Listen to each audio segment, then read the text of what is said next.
ഊരാക്കുടുക്കിൽ ചെന്ന് പെടുന്നവരുണ്ട്. ഊരാൻ പറ്റത്തില്ല, വല്ലാത്ത കെണിയിലായി. കർത്താവ് തന്നെ പറഞ്ഞിട്ടുണ്ട്, സുഖലോലുപത, മദ്യാസക്തി, ജീവിത വ്യഗ്രത ഇവയാൽ നിങ്ങളുടെ മനസ്സ് ദുർബലമാകുകയും ആ ദിവസം ഒരു കെണി പോലെ നിങ്ങളുടെ മേൽ വന്ന് വീഴുകയും ചെയ്യാതിരിക്കുവാൻ ശ്രദ്ധിക്കുകയും. അപ്പം ഇതൊരു കെണിയാണ്, ഊരാക്കുടുക്കാണ്. അതിലേക്ക് ചെന്ന് അതിൻ്റെ മൂലകാരണം സുഖലോലുപത, സുഖത്തിന് വേണ്ടിയുള്ള പരക്കം പാച്ചിലായിരിക്കും. ഒരു പെണ്ണിനെ കണ്ടു, വർത്തമാനം പറഞ്ഞു, സ്നേഹമായി, ഇത്രയും വലിയ ഊരാക്കുടുക്കിൽ ചെന്ന് പെടുമെന്ന് ഞാൻ പ്രതീക്ഷിച്ചില്ലാച്ചോ എന്ന് പറയണവരുണ്ട്.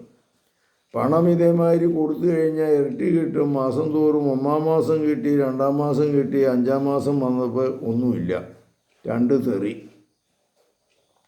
ഊരാക്കുടുക്കിൽ ചെന്ന് പെടും. അപ്പം ഇങ്ങനെ ചെന്ന് പെടണമെങ്കിൽ പെടാതിരിക്കണമെങ്കിൽ ഒത്തിരി വിവേകം വേണം, പ്രാർത്ഥന വേണം, നേരായ പാത വേണം, വളഞ്ഞ വഴിയിലൂടെ പോകരുത്. പിന്നെ പലരോടും നിരയാതെ ഒരു കാര്യം തുടങ്ങല്ല, പണം മോഹിച്ചൊരുത്തനെ ചതിച്ചിടല്ല എന്ന് പറഞ്ഞ മാതിരി ചതിയിലേക്ക് ചെന്ന് പെടാതിരിക്കാൻ ശ്രദ്ധിക്കുക. കർത്താവേ, മക്കളെ അനുഗ്രഹിക്കണമേ, ഊരാക്കുടുക്കിൽ നിന്ന് ഇവരെ രക്ഷിക്കണമേ, ഇതിലേക്ക് ചെന്ന് പെടാതിരിക്കുവാനുള്ള കൃപാവരം ഇവർക്ക് നൽകണമേ. പരിശുദ്ധ പരമദിവ്യകാരുണ്യത്തിന് എന്നേരവും ആരാധനയും സ്തുതിയും പുകഴ്ചയും ഉണ്ടായിരിക്കട്ടെ. ഈശോ മിശിഹായ്ക്കും സ്തുതിയായിരിക്കട്ടെ. ഊരാക്കുടുക്കിൽ ചെന്ന് പെട്ടവർക്ക് ഫോൺ കൗൺസിലിങ്ങിലൂടെ സഹായിക്കാം.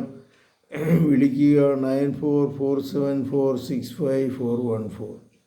പരിശുദ്ധ പരമദിവ്യകാരുണ്യത്തിന് നേരവും ആരാധനയും സ്തുതിയും പുകഴ്ചയും ഉണ്ടായിരിക്കട്ടെ. ഈശോ മിശിഹായ്ക്കും സ്തുതിയായിരിക്കട്ടെ.